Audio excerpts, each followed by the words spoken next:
Welcome to the Three Martini Lunch. Grab a stool next to Greg Columbus of Radio America and Jim Garrity of National Review. Three Martinis coming up. So glad you're with us for the Monday edition of the Three Martini Lunch. Grab a stool. We've got a lot to talk about today. And Jim, it was a fire hose of possibilities to talk about today, especially since we had our special on Friday, which if you haven't heard it yet, our special on underreported stories so far in 2025, I encourage you to go back and check that out. But as soon as we ended recording on Thursday, we found out we had a new pope, so we haven't had that to talk about yet. We also lost former Supreme Court Justice David Souter. Looks like the Trump administration played at least some role, perhaps a key role in getting everybody to calm down between India and Pakistan, at least temporarily. Hopefully that continues. And so many different stories to talk about today. But what jumped out to you over the past few days? I was genuinely shocked. And I'm still recovering from it today, Greg. I don't understand how we have the first American Pope in the history of the world, in the history of the Catholic Church. And he's from Chicago. And Saturday Night Live does not have a superfan sketch to open the show. Now, I know Chris Farley passed away. But you can't tell me George Wendt, Robert Smigel, and Mike Myers were busy. And the other various guest stars, like, how did they not do a "Da Pope"? Like how do you not have that sketch to start off the show? I'm beside myself. What Saturday Night Live? What are we even doing here? Why are you here? Like this is they rarely have events gift wrapped the most perfect sketch ever, and they didn't do it. So people say Saturday Night Live is as good as it used to be, and when they miss on something as glaring as this, I'd put that up there. That's evidence of they have declined. Yeah, you know how teams tank to get the first round draft pick? There's no Saturday Night Live draft. They've just been tanking for the last quarter century practically. Right. Every once in a while they have a good skit, the Nate Bargatze's George Washington, or some zinger on the Weekend Update. So it's not entirely garbage these days. But Greg, can we also expect the Bears a lot more Hail Mary passes this year? Well, one of the big jokes as soon as it was announced that he was from Chicago is that Chicago produced a Pope before they've ever produced a 4,000-yard passer in a single season, which is true. I think we're the only franchise to not do that. But we haven't had a playoff season for the Jets in 3 popes. That's how long it's been. If that's how you're measuring it, it's not been a good stretch. Yeah. And when Francis passed away, people were saying, there was not a single Jets playoff appearance.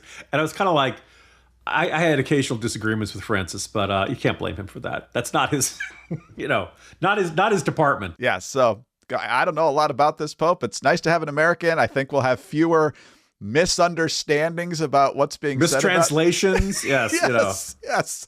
So I think that'll be good. So I don't know if you saw this, Jim, but apparently the new Pope was trying to call his brother to tell him that he became Pope, and it just kept going to voicemail. And so then the brother had the media around him as he was answering the callback, the next callback from his brother. He's like, why don't you answer your phone? Well, if you had open phone, that wouldn't be a problem. And if you're running a business, you know that every time you miss a call, you're leaving money on the table. When every customer conversation matters, you need a phone system that keeps up and helps you stay connected. That's why you need open phone. You don't want to miss any of those important calls, like your brother just became Pope. Open Phone is the #1 business phone system that streamlines and scales your customer communications. It works through an app on your phone or computer, so there's no more carrying around 2 phones or using a landline. With Open Phone, your team can share one number and collaborate on customer calls and texts like a shared inbox. That way, any teammate can pick up right where the last person left off, keeping response times faster than ever. So whether you're a one-person operation drowning in calls and texts or have a large team that needs better collaboration, Open Phone is a no-brainer. Open Phone is now offering 3 Martini Lunch listeners 20% off your first 6 months at openphone.com/3ml. That's openphone.com/3ml. And if you have existing numbers with another service, Open Phone will port them over at no extra charge. Open Phone, no missed calls, no missed customers. Well, Jim, we had a plethora of potential good martinis to choose from today, and the one we're certainly going to start with here is the news that the last American hostage held by Hamas is supposed to be released at just about any minute now. We're recording this a little before noon Eastern time on Monday. Edan Alexander, there was some concern that he might not even still be alive, but now he is expected to be released. His family is flying overseas to meet him. He is a New Jersey native who signed up for the Israeli Defense Forces, was abducted on October 7th, 2023, like so many of these other people. But we got this good news in a Trump social media post yesterday, and then he brought it up again at a media availability this morning. Going to be releasing Edan in about 2 hours from now, or sometime today, let's say. And again, they thought he was dead just a short while ago. His parents are so happy. They're so happy. So it's, as you know, Edan's the only American citizen who's captured and held hostage by Hamas since October 7th, 2023. And he's coming home to his parents, which is really great news. I mean, to me, it's big news. They thought he was dead. So that's that. So we'll be heading there, and we'll be seeing three primary countries. You know all about that: Saudi Arabia, UAE, Qatar. Yeah, Trump's first major overseas trip as president is this week. I think he leaves later today. He'll be in the Middle East pretty much all week. So, Jim, this is great news. Just to clarify, there were other American citizens who were hostages. They had previously been released. So this is the last one that we know of that was in Hamas custody. Certainly more Israeli hostages in Hamas custody. The Trump administration, this is another issue we could have talked about in our undercovered stories. They've been pretty good at getting American hostages back. I think 47. This makes 48 over time. And it appears, at least on the surface, there is no conditions and no other prisoner swaps in exchange for this. So this is great news no matter how you slice it. No, absolutely. And you and I have discussed since the October 7th attacks, it seemed baffling that there had been Americans in Hamas custody for at first days and weeks, then months, then years. And there seemed to be extraordinary little coverage in the mainstream, or much less than you would expect. Certainly nothing on par with the Iranian hostage crisis back in 1979, 1980. And, so kudos to the administration for getting this done. It's very hard to believe this didn't have any connection to the president's trip. You got to figure that the diplomatic pressure and who knows what other kind of pressure was maximized to apply to Hamas. Wasn't that long ago, apparently Hamas was saying, we don't know where he is. We've lost contact with the group that have him. That's one of the reasons they thought that he was dead. So I imagine for the family, it's got to be downright miraculous. There's a slightly bitter aftertaste to this good martini. And I point out the fact that there are still quite a few Israeli hostages in the clutches of Hamas, and they have been mistreated since the beginning of their abduction. There's no reason to think that mistreatment has stopped, and quite literally, God only knows when they'll get released. So I imagine it's a bit of a bittersweet day for Israel to have, Israeli American released, but not having everyone else. And I can't help but notice between this and our recent deal with the Houthis, in which the Houthis have agreed to not fire at U.S. ships anymore. Great. I don't know if I saw any statement. They said they have no peace with Israel, and I don't think we ever really expected the Houthis to say kumbaya with Israel. But there's a question of, are we achieving a separate peace with some of the enemies, I think shared enemies of the U.S. and Israel, shared enemies of the West? And so this question of, well, great, I'm glad they got our guy out. And obviously, the release of American hostages has to be the top priority for the American president and American administration. But is it the only priority? I'd like to continue our pressure on Hamas to get all the Israeli hostages released as well. I'd like to see pressure on the Houthis it's great that you're not shooting at our ships again. But that doesn't mean you could shoot everybody else's ships either. They're at least the ships of our allies. So I'm hoping this is not a sign that we are now negotiating on our own and not taking our longtime allies' interests into account. But we'll see. But hey, you know what? It's a good day. I can't wait to see them released. And hopefully this is just the first of many more hostage releases we get to see in the coming weeks and months. If the comments from today are any indication, I think we have reason to be optimistic. Adam Bowler, who is still the president's special envoy for hostage response, I thought he had been demoted after directly negotiating with Hamas, but apparently still on the job. Anyway, he made an announcement on an El Al flight over the Mediterranean Sea with Edan Alexander's mother saying, quote, "This is the start. We're going after every single hostage. I'm not going to rest until they're all home, every single one of them," unquote. So assuming he's serious about that, that is hopefully welcome news to your concern just a moment ago. All right, you probably already know this, but we're going to point it out. There's a growing expense eating into your company's profits. It's your cloud computing bill. You may have gotten a deal to start, but now the spend is sky high and increasing every year. But what if you could cut your cloud bill in half and improve performance at the same time? Well, if you act by May 31st, Oracle Cloud Infrastructure can help you do just that. OCI is the next generation cloud designed for every workload, where you can run any application, including any AI projects, faster and more securely for less. The savings are real. On average, OCI costs 50% less for computing, 70% less for storage, and 80% less for networking. And don't forget, that deadline is May 31st, which is the end of this month, which is less than 3 weeks away. So again, the offer ends May 31st, and it's only for new U.S. customers with a minimum financial commitment. See if you qualify for half off at oracle.com/martini. That's oracle.com/martini. All right, Jim, you heard the president say there that he's headed to Saudi Arabia, he's headed to the UAE, he is headed to Qatar. Let's camp out on that third one for just a moment. This is the subject of your morning jolt. It made a lot of news over the weekend as well that the Qataris are gifting, or they want to gift, basically a new Air Force One to the President of the United States. This is a very expensive plane. It's a super luxury Boeing 747-8 jumbo jet from the royal family of Qatar, or Qatar, I don't know. During the Iraq War, we started changing a bunch of pronunciations. But nonetheless, ABC News, as you quoted in the Jolt, in what may be the most valuable gift ever extended to the United States from a foreign government, the Trump administration is preparing to accept that super luxury Boeing 747-8, a gift that is to be available for use by Donald Trump as the new Air Force One until shortly before he leaves office, at which time ownership of the plane will be transferred to the Trump Presidential Library. The gift is expected to be announced next week when Trump visits Qatar on the first foreign trip of his second term. Trump toured the plane, which is so opulently configured it is known as a flying palace, while it was parked at the West Palm Beach International Airport in February. And so it's, no strings attached is what we hear. And so obviously people's spidey sense goes up. Oh, they want something. This is essentially a bribe. Nobody gives you a luxury Boeing 747 for absolutely nothing. Trump, I'm sure, is impressed by it. Maybe he sees the Qataris, given their wealth and their connection with some of the bad guys, and they have a lot of connections with bad guys, as the key to solving some things in the Middle East. I think he needs to tread carefully with that. And so there's the questions on the potential bribery attempt by the Qataris.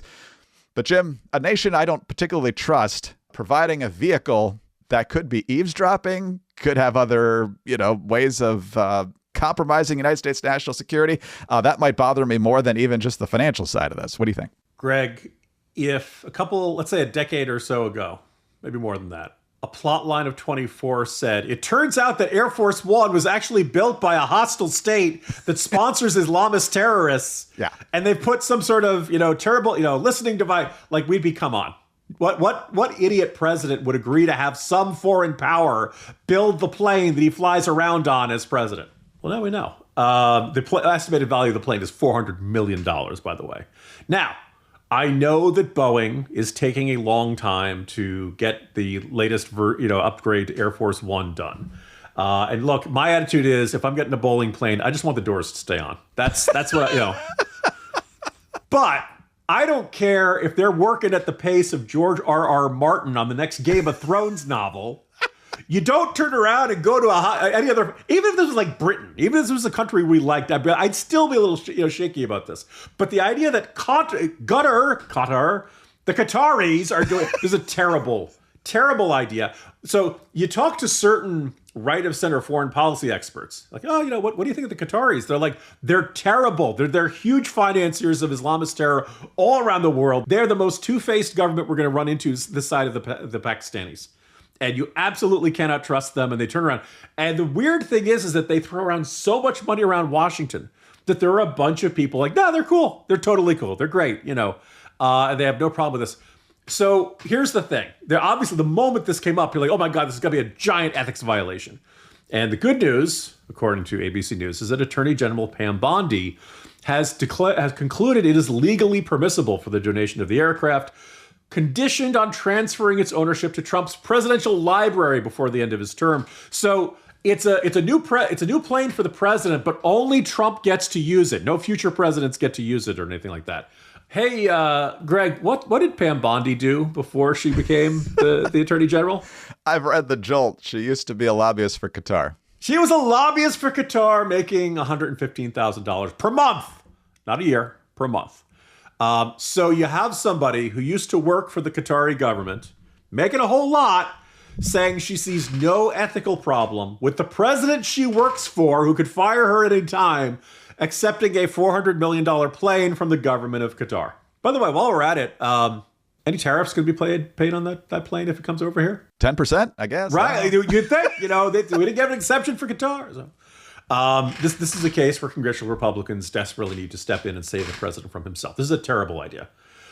Because here's the thing. I'm sure if this deal goes through, they will, look, first of all, it takes, for all the costs of the frustrations of Boeing, you have to, spend a ton to outfit it with all the stuff the president needs, all the special security. Secondly, I'm sure they're going to sweep every square inch of this thing for listening devices. But that having been said, are you sure you're going to find all of them?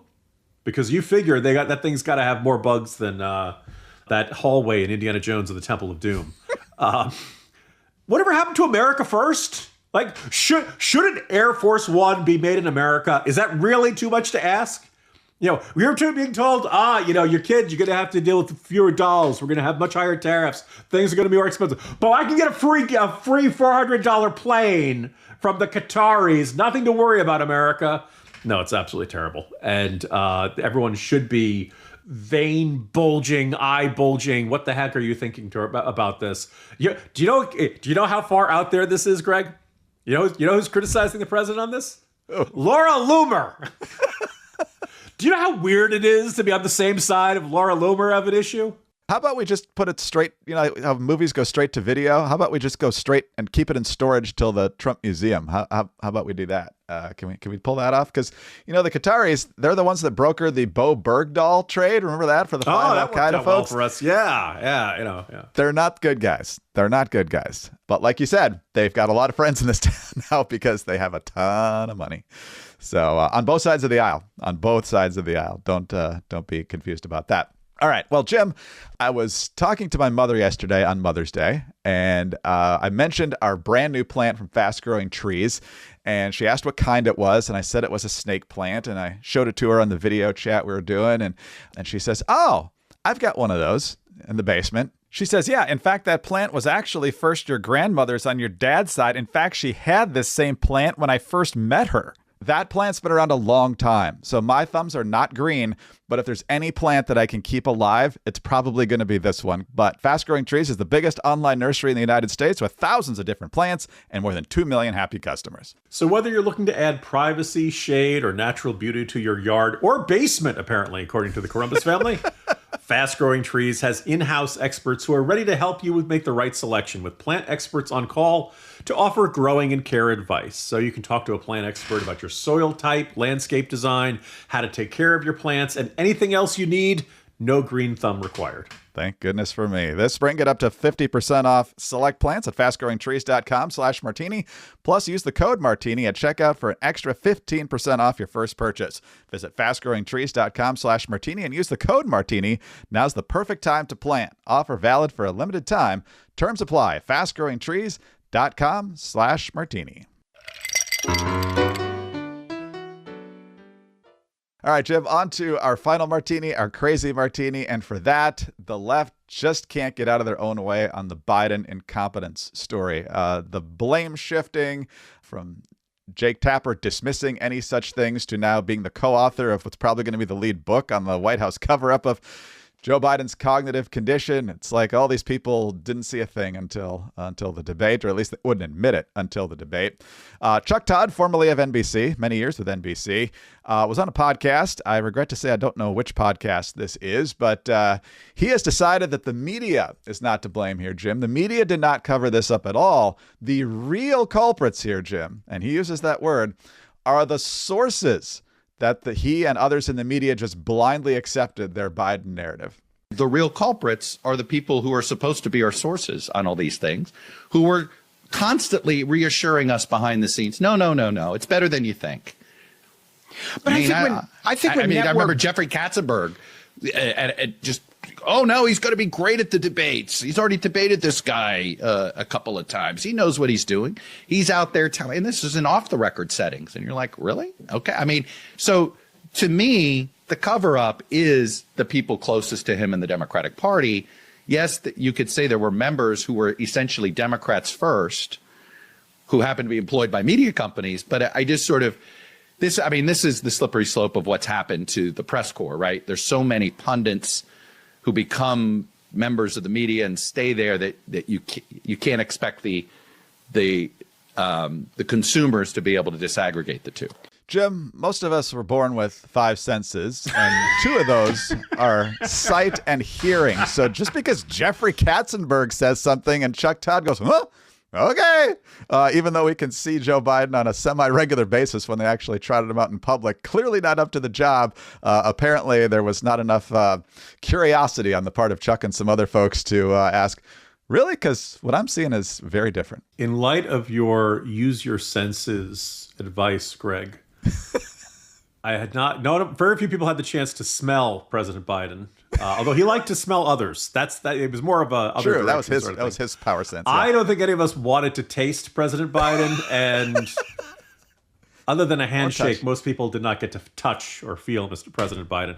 Nope. So I will give a molecule of credence to Chuck Todd's declaration that as much as the media absolutely fumbled this and did a terrible job, and we strongly suspect wanted to be fooled, right? Or you want to blame the people around Biden for sure. Okay, let's we will. There's plenty of blame to go around, fellas. We are not going to spare anybody, but this whole blame your sources sort of thing. Again, if we never saw Biden, which you could argue we kind of did. If a source says Vladimir Putin is thinking X, Y, and Z, well, we can't really look into Vladimir Putin's mind. So we just kind of have to trust them or something like that. When they say, or as Karine Jean-Pierre said, oh, President Biden has so much energy, I can't keep up with him. The proper response is, Karine Jean-Pierre, you really need to see a doctor immediately if that's the case, because you should, you're 30 years younger than him, right? We could see him shuffling. We could see his voice trailing off and the meandering stories about corn pop. If we had no other evidence, but like the one of the things, we could notice, and I wrote about this many times, that almost never was an event before 10 a.m. There very rarely was an event after 4 p.m. As I mentioned in the Fight book by Jonathan Allen and Amy Parnes, after the debate, when it had gone so badly, Biden was trying to reassure some Democratic governors. He says, "Don't worry, I'm not going to do any more events after 8 p.m."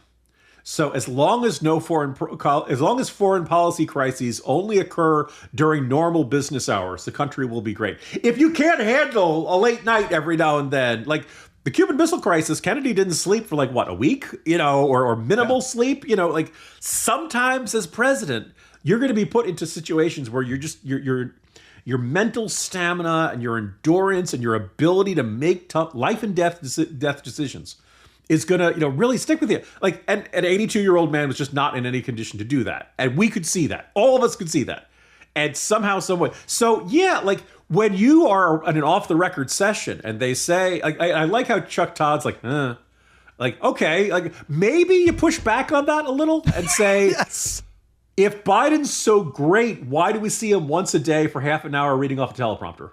Why doesn't he do any sit-down interviews? Why, you're telling me he's doing great and doing cartwheels down the hall. This is time to whip out the Will Ferrell gif. I don't believe you.